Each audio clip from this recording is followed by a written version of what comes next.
আমি এই সরকারের একটা ডিপ্লোম্যাটিক এবং পজিটিভ হিসেবেই দেখবো যে বাংলাদেশের একজন নাগরিক হিসেবে তারা আর কি দুর্গাপূজার আগে ভারতে যে ৩,০০০ টন ইলিশ পাঠানোর যেটা রপ্তানি করার যেটা গিয়েছে, এবং এটা আমাদেরকে মাথায় রাখতে হবে যে তাদেরকে কিন্তু শুধুমাত্র উপহার হিসেবে দেওয়া হচ্ছে না, বরং সেটা রপ্তানি করা হচ্ছে এবং তার পরিবর্তে কিন্তু একটা মূল্য সরকার বা একটা রাজস্ব কিন্তু আয়। সুতরাং আমি এটাকে পজিটিভলি দেখছি। কিন্তু বাংলাদেশে তো ইলিশ রপ্তানি করছে ভারতে, কিন্তু বাংলাদেশে কিন্তু ওইভাবে পাওয়া যাচ্ছে না, ঘাটতি রয়েছে, দাম প্রচুর এখন 1800 টাকা কিলো। আচ্ছা, এই ব্যাপারটা হচ্ছে যে গত 5 তারিখের পর থেকেও আমাদের যে মাননীয় মৎস্য উপদেষ্টা ছিলেন, মৎস্য প্রাণী সম্পদ উপদেষ্টা, তিনি বলেছিলেন যে ভারতে আপাতত হচ্ছে ইলিশ পাঠানো বন্ধ রয়েছে।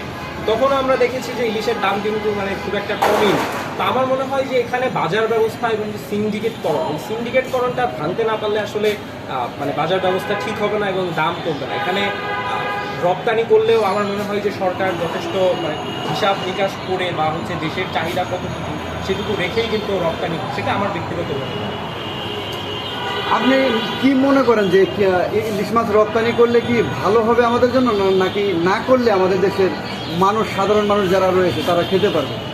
এখন ব্যাপারটা হচ্ছে যে এটা একটা দ্বিপক্ষীয় সম্পর্কের বিষয়। ভারত বাংলাদেশের পরবর্তীতে পররাষ্ট্র সম্পর্ক কেমন হবে বা তাদের আন্তঃরাষ্ট্রীয় সম্পর্ক কেমন হবে, এটা বেশ কিছু বিষয়ের উপরে নির্ধারণ করে, বেশ কিছু বিষয়ের উপর নির্ভর করছে। আপনি জানেন যে আমাদের যে সদ্য সাবেক প্রধানমন্ত্রী শেখ হাসিনা, তিনি কিন্তু এখন বর্তমানে ভারতে অবস্থান করছেন, তো তার ফেরত পাঠানোর বিষয়েও কিন্তু আমাদের পররাষ্ট্রনীতি বা আমাদের এই দ্বিপক্ষীয় সম্পর্ক কেমন হবে সেটাও একটা গ্রেট ফ্যাক্টর। বাট আমার মনে হয় যে ইনিশিয়ালি ভারতের সাথে সম্পর্ক নিউট্রালাইজ করার জন্য বা একটা দ্বিপক্ষীয় সম্পর্ক পুনঃস্থাপনের জন্য যে প্রক্রিয়া নিয়েছে, এটা আমি পজিটিভলি দেখবো এবং আমি মনে করি যে এই ধরনের ইতিবাচকভাবেই তাদের সাথে আমাদের সম্পর্ক ন্যায্যতার ভিত্তিতে হওয়া উচিত। কারণ ভারতের মতো একটা বিশাল প্রতিবেশী, যেখানে ভারতের